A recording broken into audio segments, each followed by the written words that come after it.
This game was advertised as a Soviet campaign follow-up to the first game, but less than 32% of the campaign is playing the Soviets.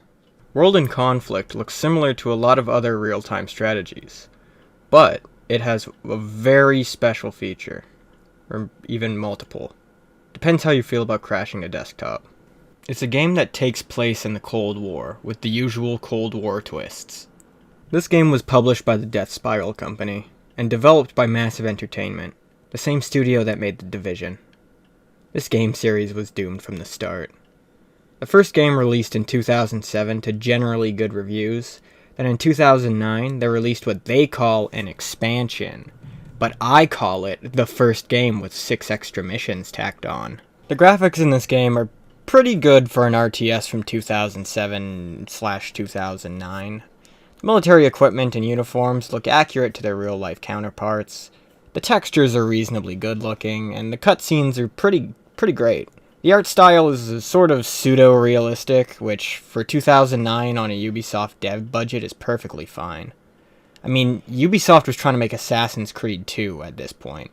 The music and voice acting are very good. The game even has a few licensed songs, including Tears for Fears, some Red Army Choir, and the end credit song is Here I Go Again by Whitesnake. Does anyone remember Whitesnake? Me neither. The controls are similar to other RTSs you've played, with control groups and selection boxes, everything you need to command some dudes to destroy NATO. Hey there, big fella, you can't just say you hate NATO, that doesn't mean you hate spaghetti. I mean, destroy the USSR. I agree. That's so wow. I completely agree. Who doesn't love fighting the communists?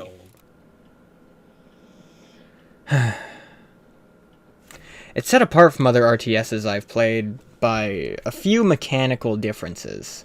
We'll talk about those in a bit, though. The campaign AI thinks that difficulty means rushing the control points with hordes of vehicles, which I would accept from the USSR, but NATO should be better than that.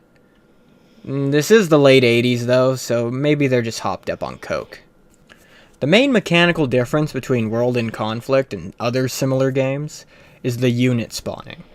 You don't build buildings that you then use to make units. You don't use cards to call the units in. You simply drop them in. You use this menu here, then you select what you want to deploy, and then you select the drop zone, and press the deploy button. And in 10 to 20 seconds, your men will be dropped for you. You also have a fire support menu. With this, you can call in airstrikes, artillery, naval bombardments, paratroopers. Depending on the mission, you can even airdrop tanks right onto the field. One time, you even get a nuke. More on that one later. So, the 3 biggest issues with this game is it doesn't like running properly. Back when I had Windows 7, every time I tried playing it, it would crash it during the first cutscene. Now, it only crashes randomly when I try to play specific missions, usually the Soviet ones. The second issue is the amount of Soviet missions. There's only 6 Soviet missions in this game, but there are 13 NATO missions. The game is called Soviet Assault. Also, the one last issue is the NATO missions are all the same ones ported over from the first game. And they fucking suck. Every single one of them is just, take this point and hold it till the mission progresses. At least the Soviet missions have some fun gameplay elements or neat restrictions. Like the second or third mission where you have to fight anti-Soviet partisans in the recently invaded USA. And you're limited to just infantry. But the enemy still has light armor and APCs, so you have to find a way to counter the armored elements while trying to take the objective with just infantry. After playing for a few minutes, it gets pretty obvious what you should do.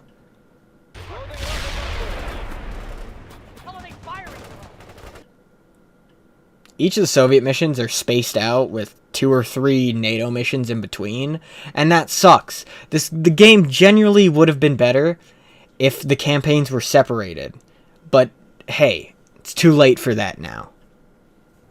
Now, for a special segment I like to call Why I hate Bannon.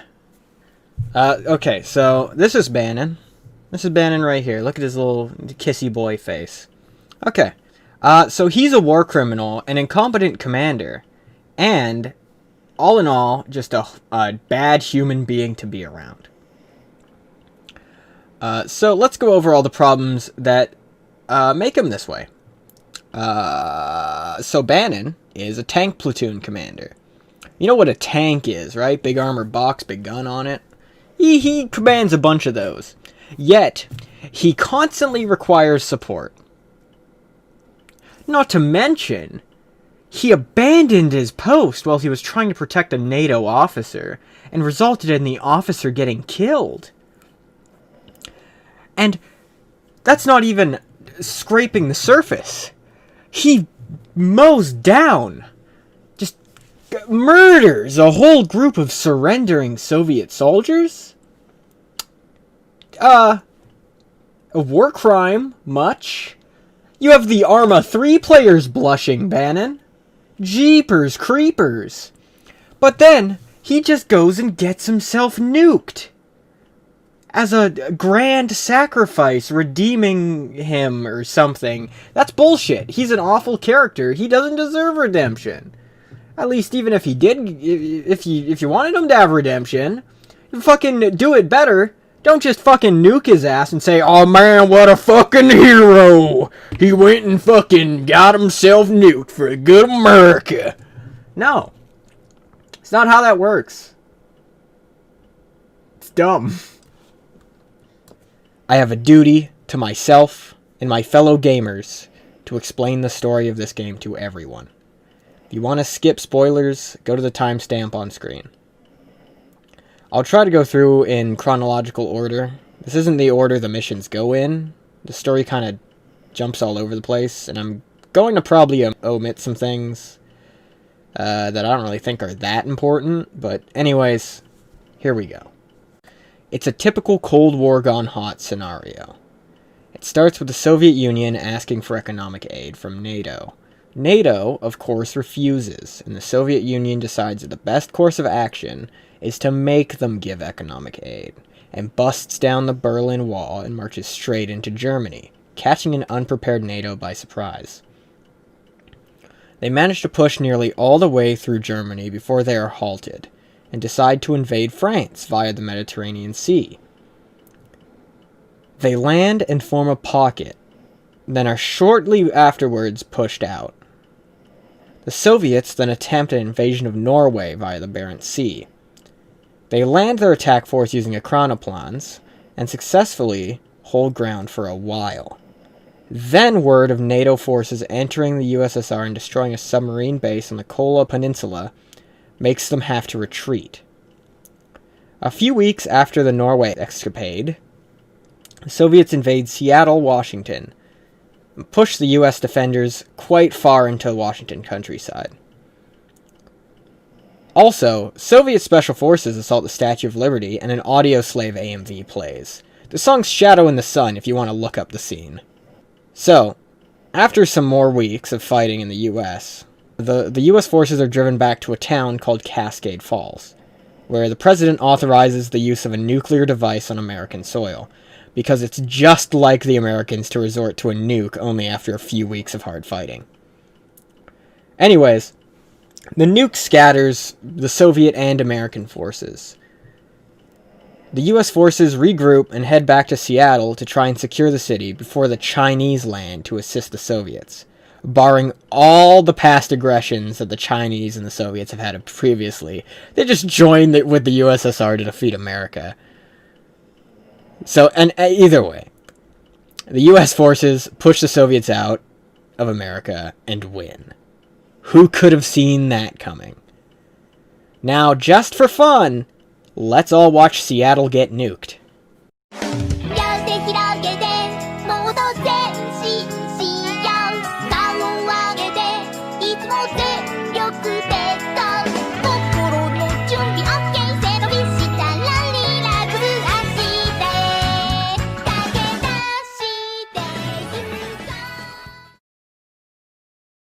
Hey, thanks for watching the video. Hope you enjoyed it. Sorry about that Bandon part. I don't really know what got into me.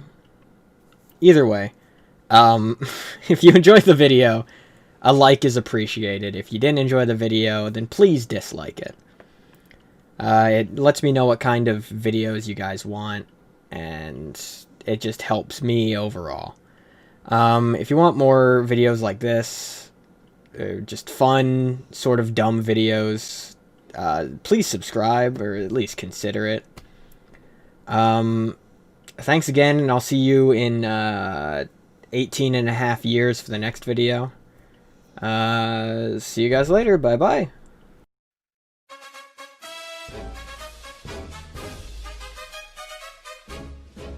Броня крепка, и танки наши быстрые, и наши люди мужества полны. В строю стоят советские танкисты, своей великой родине сыны.